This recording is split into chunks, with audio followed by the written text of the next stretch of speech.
peregrinação dos muçulmanos que iam em direção a Meca.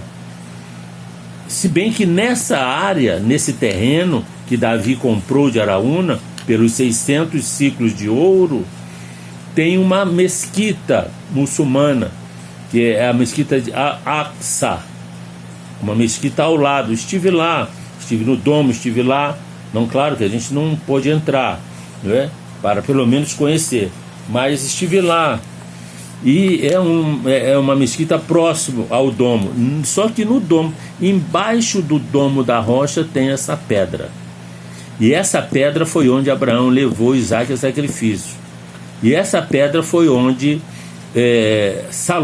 Davi comprou de Araúna, e depois Salomão construiu o templo. O templo de Salomão, nesse lugar, e onde será construído o terceiro templo, que já está praticamente pronto. As suas estruturas já estão prontas, seus equipamentos já estão prontos, não é? Muito bem, então não há que se pôr em dúvidas a respeito da propriedade deste local, porque a escritura de posse, a mais antiga, pertence a Davi, portanto pertence a Israel, que comprou essas áreas do Jebusita Araúna, e que Salomão, seu filho, edificou ali o templo, e que hoje está em conflito, porque Israel retomou essa sua área no ano de 1967, e por uma questão de boa convivência com os muçulmanos, devolveu o que hoje é chamado de Esplanada das Mesquitas, no árabe Hammam al-Sharif, devolveu aos muçulmanos, mas na verdade é originalmente de propriedade de Israel, porque foi adquirido pelo rei Davi há 3.000 anos. É o certificado de posse mais antigo. Os muçulmanos nem sonhavam estar ali. Os árabes nem sonhavam estar ali. Muito bem, esse é um aspecto. Então, que Amos Oz, que foi um grande militante, um literato, um intelectual, ele pode ter se envolvido emocionalmente em querer devolver essa terra para os árabes, para servir de capital do Estado muçulmano. Mas ele não sabia que esse negócio é do próprio Criador, é do Eterno. E o Eterno está conservando esta terra sob o domínio de Israel para a construção do terceiro templo, porque a profecia diz que esse templo será construído, e tudo já se encaminha para isso nos dias atuais. Esse templo será profanado pelo anticristo, que já pode estar vivendo entre nós. Esse templo será profanado, e depois haverá uma guerra em torno desse templo, novamente em Jerusalém, aquilo que a Bíblia chama de Armagedon. E essa profecia tem que se cumprir, por isso esse templo tem que ser construído, o antigo templo de Salomão. Como que o domo da rocha vai sair dali? Não sei. Não sei, e ninguém sabe. O que podem falar são especulações, uma bomba, um terremoto, um acordo político, que eu acho difícil, mas pode acontecer. O certo é que o próprio Deus, no momento que a sua soberania determinar, o domo da rocha sai dali, de cima daquela pedra, e em cima daquela pedra será o Santo dos Santos do futuro templo, o ex-templo de Salomão. Portanto, queridos irmãos, não podemos pôr em dúvida que toda essa problemática com relação a Jerusalém, a cidade velha, ainda vai dar panos para as mangas.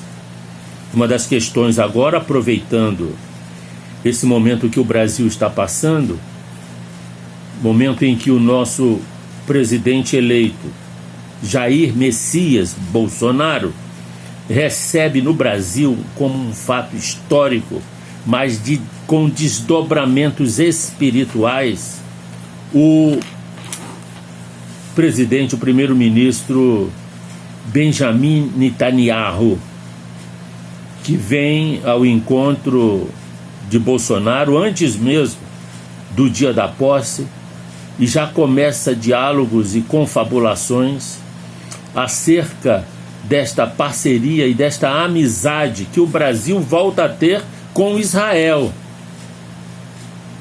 Na verdade, eu creio que a família do gaúcho Oswaldo Aranha e os historiadores, os teólogos que conhecem a história, estão felizes em ver que depois que Oswaldo Aranha se empenhou tanto para a votação da Resolução 181 da ONU em 1947, e depois de nós termos 3 governos no Brasil, mais de 20 anos, 25 anos, de inimizade declarada a Israel, tanto o governo do ex-presidente Lula e o governo da ex-presidenta Dilma, e também o Michel Temer, que ficou em cima do muro, se voltaram contra Israel.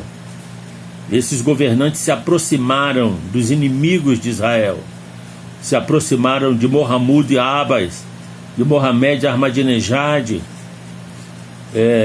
Lula e Dilma foram favoráveis na ONU dividir Jerusalém ao meio, separando a cidade nova e a cidade velha, para devolver a cidade velha aos muçulmanos, ao futuro Estado palestino. O Brasil se alinhou aos adversários políticos de Israel.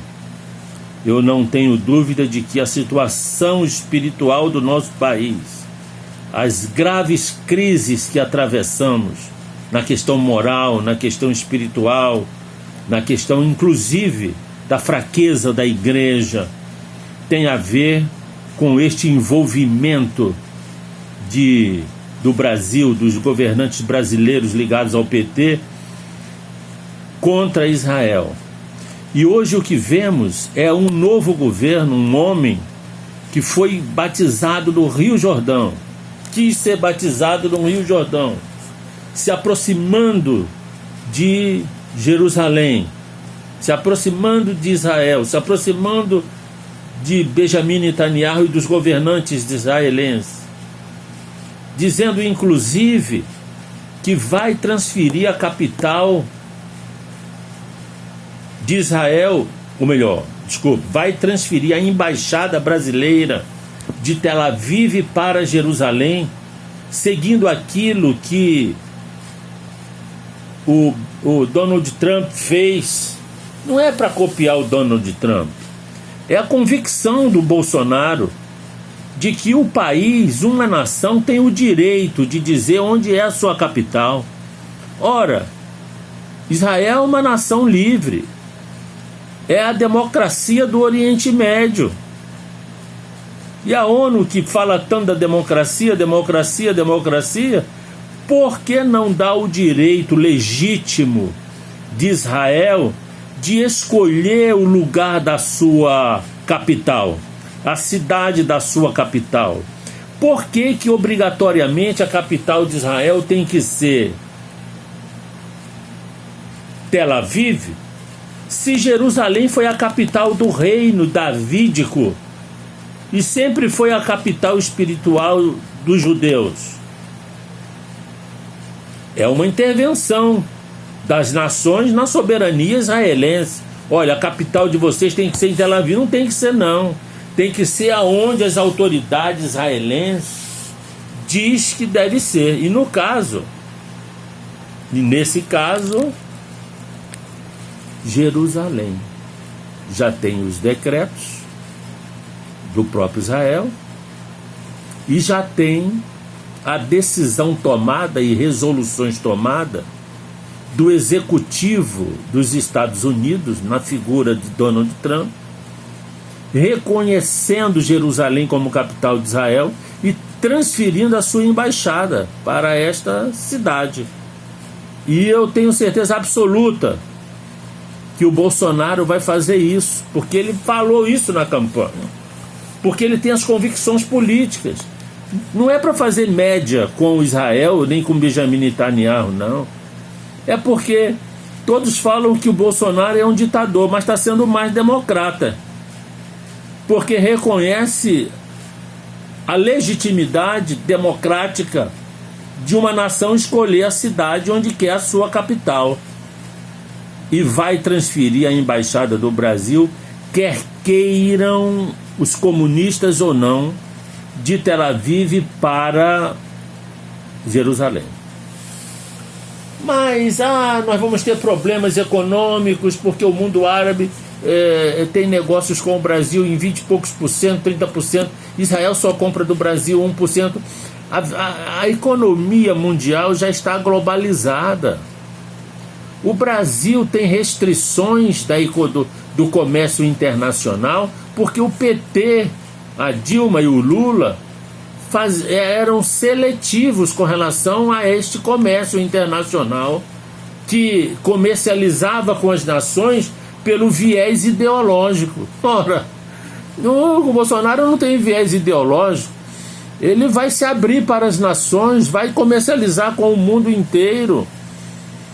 Não vai ficar preso aí a um Mercosul aleijado, que não anda, que não caminha, que fica nessa politicazinha da América Latina, sem dar expansividade a toda a riqueza que o Brasil produz e pode produzir, gerando muitos empregos ainda mais. O momento mudou no Brasil. E eu fico ainda estarrecido em ver alguns comentaristas políticos lá da imprensa com esse besterol comunista, com essa ideologia estática, inflexível, retrógrada. Eles são muito velozes na obsolescência de seus pensamentos. O Brasil vai mudar, inclusive no mundo espiritual. A reaproximação do Brasil com Israel vai dar um salto qualitativo na vida nacional. Já existem projetos reais. Israel é a nação que mais detém tecnologia no mundo. Tecnologia de agricultura, tecnologia de satélite, tecnologia de dessalinização de águas, tecnologia em irrigação, tecnologia em equipamentos para oncologia, tecnologia para equipamentos de segurança. Ora! E está sendo travada agora uma grande amizade entre Israel e o Brasil. Bolsonaro declarou ontem, na sinagoga aqui em Copacabana, dizendo: olha, nós não queremos apenas ser parceiros de vocês, mas nós queremos ser irmãos. Olha que maravilha, que mudou da água para o vinho, essa relação com o povo da Bíblia, com o povo da Torá, com o povo dos profetas, com o povo de Yeshua HaMashiach. Não podemos esquecer que Israel é o povo de Yeshua HaMashiach. Jesus é judeu. Jesus nasceu de uma das tribos de Israel, de Judá. Jesus foi bebê em Israel. Jesus foi alimentado e sorveu o leite materno dos seios de uma judia. Morreu como judeu. Foi julgado como judeu. Foi betumado como judeu. Foi sepultado como judeu e ressuscitou judeu. Pregou para os judeus, foi circuncidado como judeu, e voltou para a casa do pai como judeu. E eu quero dizer para você, há um judeu morando na casa do pai e que está de caminho de volta, primeiro para levar a sua igreja e depois para vir e reinar de Jerusalém, a cidade do rei, o centro do universo. Este, aliás, é o título do último capítulo do meu livro Escatom. Não tem nenhum por aqui, senão eu lhe mostrava. A cidade do rei, o centro do universo. Não tenho nenhum livro aqui, senão eu mostrar a você.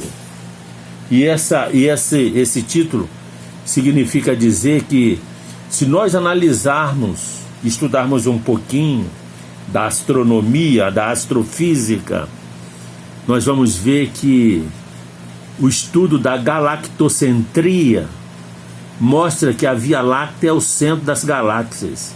E o centro da Via Láctea é o Sistema Solar.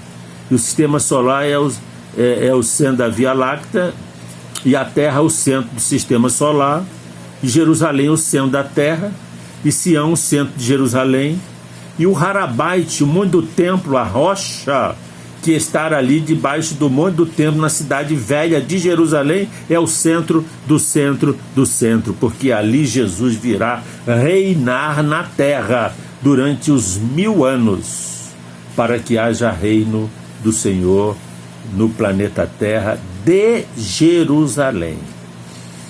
Portanto, vamos parar com essa besteira de que a transferência da embaixada brasileira em Israel, de Tel Aviv para Jerusalém, vai gerar conflitos e problemas. Claro, os conflitos e os problemas vão aumentar até chegar à terceira e quarta guerras mundiais, mas não vai ser por causa disso. Na verdade, as nações não se entendem. As nações falam de paz, mas se armam até os dentes para a guerra. Não vai ser porque o Brasil vai transferir a sua capital. Que transfira, e eu estou querendo que seja logo, para quando estivermos novamente em Jerusalém, quem sabe, dar uma passadinha lá na nossa embaixada, para honrar a democracia do Oriente Médio, que é Israel. Honrar Israel, que é Shalom. Israel é Shalom. E o Brasil quer transferir a sua embaixada de Tel Aviv para Yerushalayim, que quer dizer a cidade de paz. Shalom. E Jerusalém é Shalom. Para que tenhamos dias também melhores do ponto de vista espiritual, econômico no nosso país. Parabéns, Jair Messias Bolsonaro. Que você continue nessa tua caminhada com passos fortes, convictos. Pode deixar falar a mídia comunista despropositada de bom senso e continue fazendo aquilo que é certo. Nesse momento, o mundo espiritual se agrada do Brasil e tudo vai mudar para melhor, até que haja um desfecho final para a volta do nosso Senhor e Salvador Jesus Cristo. Um final de ano de Shalom. O início de ano, com nossos cumprimentos da minha família, meus, como Jesus saudava os seus discípulos. Shalom Aleichem. A paz seja convosco. Não a paz do mundo, que não conhece a verdadeira paz, mas a paz de Yeshua, Hamashiach, que reina e em breve voltará. Shalom.